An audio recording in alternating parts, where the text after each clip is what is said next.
സങ്കീർത്തനം 58. ദേവന്മാരെ, നിങ്ങൾ വാസ്തവമായി നീതി പ്രസ്താവിക്കുന്നുവോ?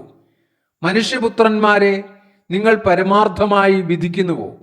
നിങ്ങൾ ഹൃദയത്തിൽ ദുഷ്ടത പ്രവർത്തിക്കുന്നു. ഭൂമിയിൽ നിങ്ങളുടെ കൈകളുടെ നിഷ്ഠൂരത തൂക്കിക്കൊടുക്കുന്നു. ദുഷ്ടന്മാർ ഗർഭം മുതൽ ഭ്രഷ്ടന്മാരായിരിക്കുന്നു. അവർ ജനനം മുതൽ ഭോഷ്കു പറഞ്ഞ് തെറ്റി നടക്കുന്നു. അവരുടെ വിഷം സർപ്പവിഷം പോലെ, അവർ ചെവി അടഞ്ഞ പൊട്ടയണലി പോലെയാകുന്നു. എത്ര സാമർഥ്യത്തോടെ മന്ത്രം ചൊല്ലിയാലും മന്ത്രവാദികളുടെ വാക്കത് കേൾക്കയില്ല. ദൈവമേ, അവരുടെ വായിലെ പല്ലുകളെ തകർക്കണമേ. യഹോവേ, ബാലസിംഹങ്ങളുടെ അണപ്പല്ലുകളെ തകർത്തുകളയണമേ. ഒഴുകിപ്പോകുന്ന വെള്ളം പോലെ അവർ ഉരുകിപ്പോകട്ടെ. അവൻ തൻ്റെ അമ്പുകളെ തൊടുക്കുമ്പോൾ അവ ഒടിഞ്ഞു പോയതുപോലെ ആകട്ടെ. അലിഞ്ഞു പൊയ്പോകുന്ന അച്ചുപോലെ അവർ ആകട്ടെ.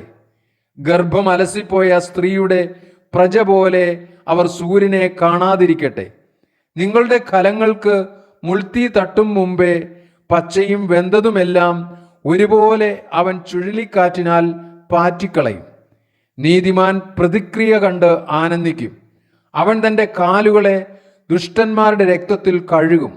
ആകയാൽ നീതിമാന് പ്രതിഫലമുണ്ട് നിശ്ചയം. ഭൂമിയിൽ ന്യായം വിധിക്കുന്ന ഒരു ദൈവമുണ്ട് നിശ്ചയമെന്ന് മനുഷ്യർ പറയും.